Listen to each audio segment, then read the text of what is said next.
So our flooring got installed yesterday, and I took some pictures of before and in the process, but I didn't video record the process.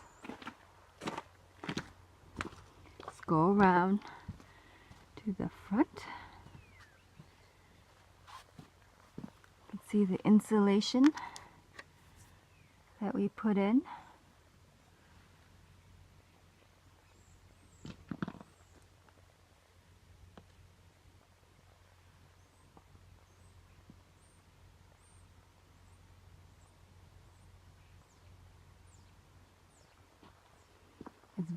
It's vinyl wood grain flooring.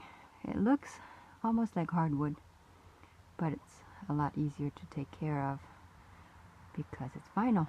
You can just wipe it, sweep it, and wipe it.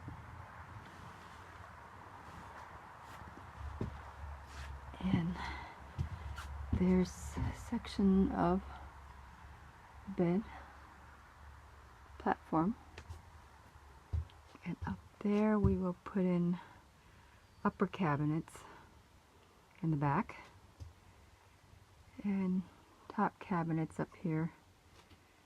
I just finished painting the base cabinet for here, and we will be putting that in next. So that's the progress.